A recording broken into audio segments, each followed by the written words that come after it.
Hey everybody, I'm Kalli Padgett with the New Orleans Arts Center, and this is a video about Jorge Lovato's artwork. He is a painter and a sculptor based in Louisiana. Please enjoy. So to start off, how do you make the things you make? This is a carving that I made, Okay. and it's all one piece of wood, but it's the Titanic being carried on a truck. And this is kind of the newest carving that I'm making. It's another truck, but it's going to be carrying penguins on it. Right. Yeah. And you start, how do you start? Is it with... I draw it like this. So you I draw it. Sometimes I make a pattern from it. Very cool. And then it's just a matter of a lot of carving there. Yeah. And a lot of saw work. Right. And then re-gluing.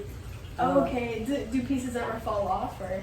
Well, actually, this one broke. I made the deck of this, the back of this truck too small, so I had to reinforce it. Okay, wow. It's solid now. I should have made it just a little bit bigger. It just takes a lot of sort of a good hands to carve it, and not cut myself either. Right. But I used to cut myself a few times. Yeah. And I used X-Acto type tools, so they're very, very sharp. Do you use the same kind of wood? Yeah, it's called Jelly-tongue. Jelly-tongue? Not many people have heard about it. Wow. But it's a very strong wood, and it's got a straight grain going up and down. One of the things that influenced me was my mom's carving. And she would work on a wood that's very, very hard. But there's figures in here. There's a dog, and there's a flower, and it's just full of figures. Yeah. And they're all just like floating on the wood. Yeah. There's a face here. It almost looks like it's moving into itself. Mm-hmm. And she's an untaught artist. Look, there's a cat. Yeah. She was really an untaught artist. So would you like to tell us more about your painting as well? My paintings, I started when I started studying at the University of New Mexico, I decided I really wanted to paint. But I'm somewhat colorblind, and like browns and reds, sometimes I just don't distinguish them. I have a blue-gray palette, which I like.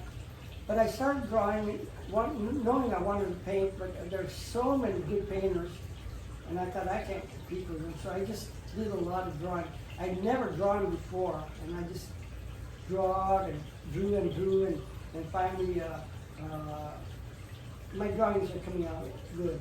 Yeah. And then it took me about 20 years to get into paint, and so actually the painting is a lot harder than the wood carvings, but I just kept it up, and I love painting. Yeah, yeah. Me too. As a painter, I can resonate with that. I painted I took classes at the Art Students League in New York City, and I learned how to paint there. We would go out and do plein air paintings and cityscapes, and I really love them. Yeah. So I understand you worked as a medic in the Vietnam War. Can you tell us how that affected your art? I was a hospital corpsman, and I worked on the USS Sanctuary at in the intensive care unit, and I've just seen so much injuries and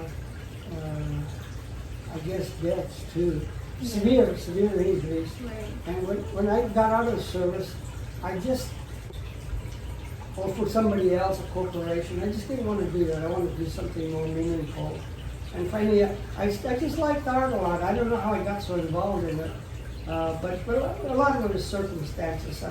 I had a bad automobile accident, and my sister was killed, and it was very tragic. And a drunk driver ran into us. And then I had still 4 years of GI Bill left, so I thought, well, I'm injured. I think I'll take advantage of it and get back into sort of society again. And I did. I studied art at the University of New Mexico and graduated there. And then after that, I liked art, and I started traveling a lot.